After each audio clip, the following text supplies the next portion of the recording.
A verdade é que os católicos inventaram a ciência. Olá pessoal, eu sou Matheus Assunção. Neste canal eu falo sobre a boa filosofia e o catolicismo. No vídeo de hoje eu quero tratar desse assunto do obscurantismo, né? Que muitas pessoas falam.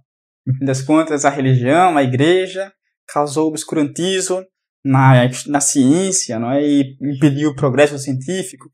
Então é sobre isso que nós vamos conversar no vídeo de hoje. Peço que desde já você se inscreva aqui no canal e ative as notificações para ver todos, porque assim você continua recebendo os vídeos aí e tem acesso a mais conteúdos que vou trazer futuramente. Bom, então vamos conversar um pouco sobre esse assunto, não é? E no fim das contas, muitos dizem, não, a religião causou uma era das trevas, né? A igreja causou uma era das trevas, impediu o progresso científico. A verdade é que isso é totalmente mentira, né? Isso não faz a menor sentido, não tem pé nem cabeça. Inclusive, né, alguns falam, mas o protestantismo foi quem promoveu a ciência. Isso também é falso.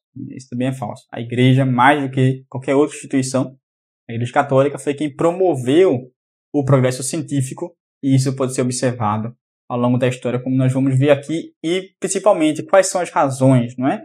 Para que isso tivesse acontecido. Diz o historiador Stark, né? Rodney Stark, penso que seja assim que se pronuncie, que foi o cristianismo e não o protestantismo que sustentou a ascensão da ciência, né? E a chamada Revolução Científica do século XVI, ela foi resultado justamente do desenvolvimento iniciado pelos escolásticos no século XI, tá? Então, os escolásticos tiveram um papel muito importante aí. Claro, também houve um papel anterior aos escolásticos, foi importante, nós vamos falar sobre isso.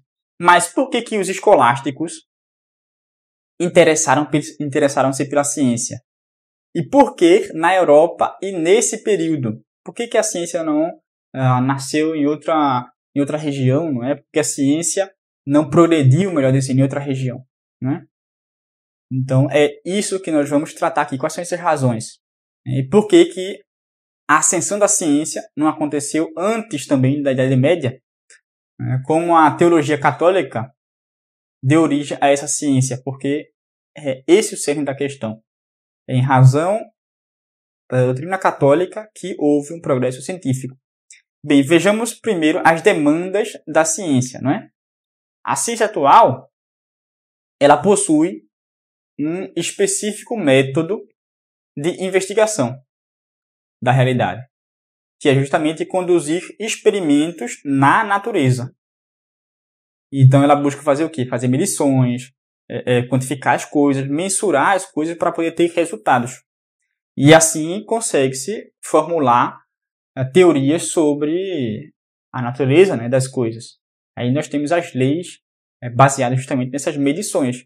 E o método novo de investigação e comparação da realidade é justamente esse que surge nesse contexto histórico aí do nascimento da ciência, não é? Que já vem ali corroborado com o pensamento das escolas monacais, das escolas catedrais, enfim, e com a escolástica, né? Com as universidades também, claramente. Então, há razões históricas que são favoráveis a isso, a esse novo método de investigação. Tá? Mas foram justamente onde havia cristianismo que possibilitou o surgimento desse novo método. Onde o cristianismo estava, teve condições favoráveis para o surgimento desse novo método. Porque, no fim das contas, levou tantos séculos para que os homens pudessem iniciar de maneira sistemática e quantificar as propriedades e movimentos dos corpos físicos. Eles simplesmente não tinham a ideia correta acerca da realidade. Ou seja, eles não tinham a correta visão de mundo. Eles não tinham a correta cosmovisão. E isso nós podemos ter em mente a razão disso, não é? Devido a dois motivos. a distorção da realidade. Então você começa a interpretar, né, as coisas e não a ler. E, claro, também a cegueira da inteligência. Certo? Então, por falta de instrumentos adequados, instrumentos lógicos principalmente, que possibilitam essa leitura correta da realidade. E em seu livro A Ciência e a Criação, o padre Stanley Jack, ele analisa as visões de mundo de diferentes civilizações que falharam em dar nascimento à ciência empírica. Diz ele que houve falha nos indianos, nos chineses, nos maias, nos incas, nos gregos, nos egípcios, nos babilônios e nos muçulmanos. E ele conclui que certos elementos comuns de suas visões de mundo simplesmente impediram o nascimento da ciência, porque eles acreditavam em certas noções, certas coisas que impediam o conhecimento das leis da natureza. Certo? Impediam deles pensarem as coisas, de investigarem as coisas em suas propriedades, né, quantificáveis. Então, é justamente na cristandade que surge esse ímpeto para poder descobrir as coisas. E diz ele em seu livro o seguinte, ele justifica, não é? Isso que eu acabei de mencionar. Grandes culturas onde o empreendimento científico foi paralisado, invariavelmente falharam em formular a noção da lei física ou a lei da natureza. Suas cosmologias refletiam uma visão da natureza panteísta ou animista, capturada em uma esteira de perenes e inexoráveis retornos.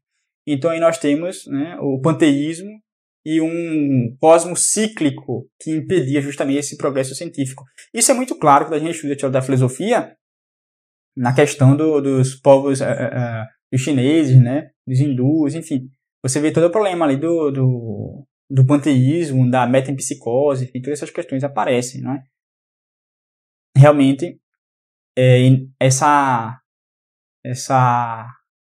inevitabilidade racional, ao invés de uma inteligibilidade racional, faz com que o homem fique preso num ambiente que não é científico, não é?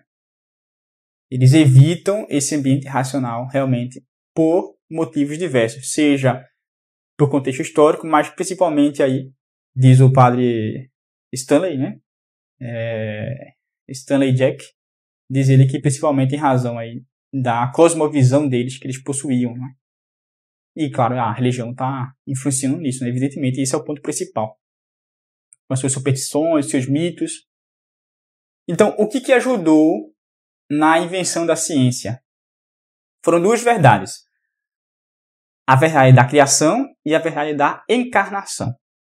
Vamos para a primeira, a verdade da criação. Por quê? Porque para o desenvolvimento da ciência é importante uma cultura que creia que haja uma mente que está por trás das coisas, do que acontece no mundo. Uma mente que permanece fora do mundo e que tem o poder de legislar sobre o mundo. De vinculá-lo a leis que são constantes, leis perenes, né? Leis que são, no fim das contas, racionais, que eu consigo compreender, que tem um sentido. Isso é exatamente o que foi ensinado aos católicos. Isso é exatamente o que foi ensinado aos católicos sobre Deus. Então foram os católicos instruídos acerca de Deus, instruídos acerca da criação, do porquê que Deus fez as coisas. Foram os católicos instruídos de que Deus nos fez a sua imagem e semelhança, especialmente no poder racional de nossa alma imaterial. Foram os católicos que tiveram a compreensão dessas coisas. E de fato é preciso ter o quê? Uma causa eficiente e que seja providente com relação às coisas do mundo. E que, por ser sapientíssimo, faz as coisas conforme a racionalidade. Então, portanto, quando um católico ele observa a realidade, ele crê justamente que há uma ordem racional nela, advinda da onde? Da mente de Deus, da mente desse grande artista, né, que plasma as coisas de tal modo, ordena as coisas de tal modo, que é o modo racional. Assim como um artista faz uma obra de arte, que você vê uma racionalidade impressa ali, não é? Então, é uma coisa muito clara, não é? Você vê um jardim, não é? Você pega os jardins europeus, né? Os europeus têm um costume, né? Especialmente os europeus em geral, né? Você pega ali a Alemanha, a Itália, eles têm o costume de cuidar muito bem do jardim, não é? Então você percebe, né? Qual é a dinâmica que está ali, qual é a ideia que está ali. Claro, também esse princípio aí, muito da racionalização de tudo, né, deles. Né? Mas é quando você percebe que há algo organizado, você fala, não, evidentemente, alguém aqui ordenou essas coisas, alguém empenhou uma força aqui, e há uma inteligência por trás dessa organização. Ao contrário, se você vê algo bagunçado, você, bom, dá uma desordem aí, né?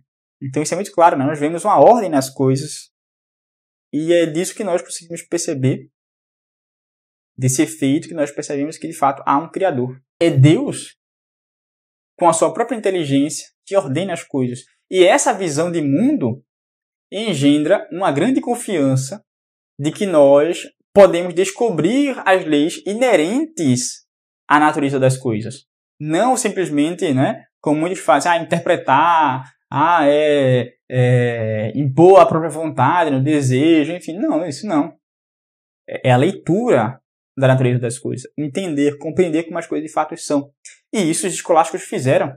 Há um progresso científico inegável, né? Hoje em dia é inegável falar que não houve, né? Não houve progresso científico na escolástica, na Idade Média. Isso é mentira. Não faz sentido. A bibliografia já é imensa sobre isso. Houve, de fato, um progresso científico grande. Mesmo no caso do Galileu, se nós pegarmos, ele foi promovido pela igreja. Muitos artistas também foram promovidos, enfim. Promovidos a quê? A leitura da realidade, mas não a interpretação. Essa é a grande questão. Então nós temos aí também as escolas célebres, não é? Da Idade Média, na Renascença literária, especialmente ali na época de Aquino, né? Aquino, um Império Carolíngio, né? Então você tem essa importância aí enorme. A região de York, você tem escolas na Espanha, na França. Em França nós temos Tours, nós temos Reims, nós temos Chartres e outras. Na Germânia nós temos Fulda, né? Na Germânia. Enfim, várias escolas monacais, escolas catedráticas, né? E logo depois disso nós temos também as universidades, que vão se originar justamente dessas escolas, esses ofícios. E aí nós temos a Universidade de Paris, Bolonha, Oxford. A ciência progrediu enormemente, né, em Oxford. E até hoje é grande referência, né, na ciência. Então, há um papel importante aí dos cristãos, né?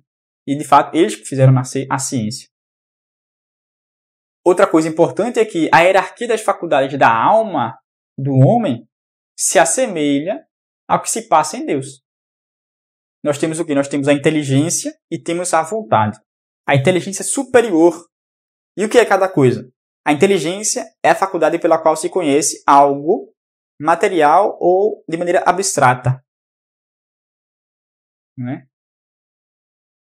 Mas também nós temos a vontade, que é a faculdade pela qual se adere ao bem conhecido pela inteligência. Então ela segue necessariamente a inteligência. A inteligência conhece como bom. Claro,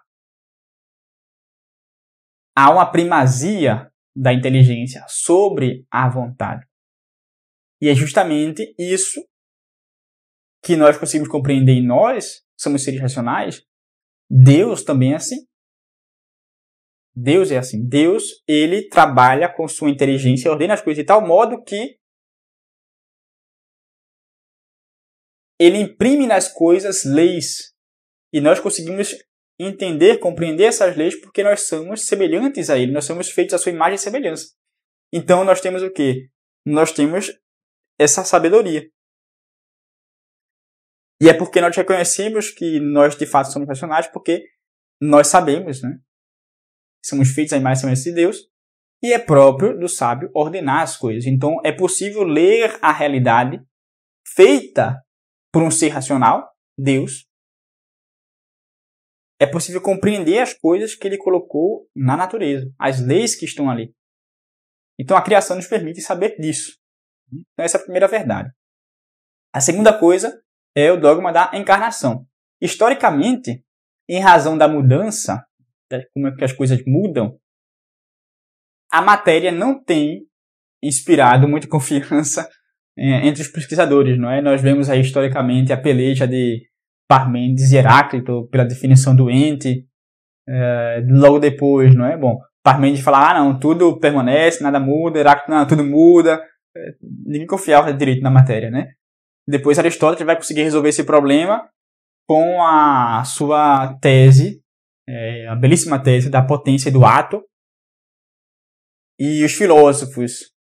Bom, Aristóteles consegue resolver esse problema, mas ao longo da história nós vemos vários autores caindo em erros assim, né? Já antes nós tínhamos o orfismo e vários filósofos que foram influenciados pelo orfismo, que negava a matéria, não é? A matéria é má, é ruim, nós temos que nos desprender disso, porque ele é um aguilhão. Então temos que rejeitar totalmente a matéria, né? Percebam, né? A matéria é má. E isso vai influenciar as heresias cristãs, não é? A doutrina platônica, de algum modo, ela menospreza um pouco a matéria, não é? E também as seitas gnósticas, né? A gnose aí é muito forte, né? Na influência das heresias cristãs, né? Os heréticos foram influenciados pela gnose, que nós temos, sei lá, o exemplo dos cátaros, nós temos o exemplo dos maniqueus, todos eles têm fundamentos gnósticos que rejeitam a matéria.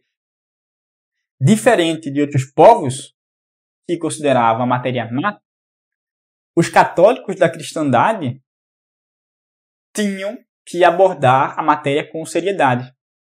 Não apenas por ter sido a matéria criada por Deus, que é racional, que fez todas as coisas e viu que eram boas, mas também porque o mesmo Deus ele assumiu um corpo material, né? Deus mesmo assumiu um corpo material, morreu, ressuscitou em um corpo material e hoje reina no céu com esse mesmo corpo material, sendo que agora glorificado. Então a convicção católica na doutrina da encarnação faz com que a igreja veja tanto a matéria como as faculdades pelas quais a vemos, ou seja, os nossos sentidos, sob uma luz diferente de outros povos. E isso vai mover justamente um grande respeito pelo fato empírico, que o mundo antigo nunca compreendeu, tal como a cristandade compreendeu. Então, um desses fatos empíricos que deveríamos respeitar é o de que a visão de mundo católica conduziu à formulação do método científico. Isso é inegável. Por exemplo, vejamos o caso de Robert Grosseteste, acho que é assim que pronuncia, Robert Grosseteste, foi um bispo de Lincoln, na Inglaterra, no século XII, transição para o século XIII. Bom, ele acreditava, como um bom cientista, não é? Ele acreditava que o conhecimento preciso sobre a natureza das coisas, ele podia ser obtido com a utilização da matemática.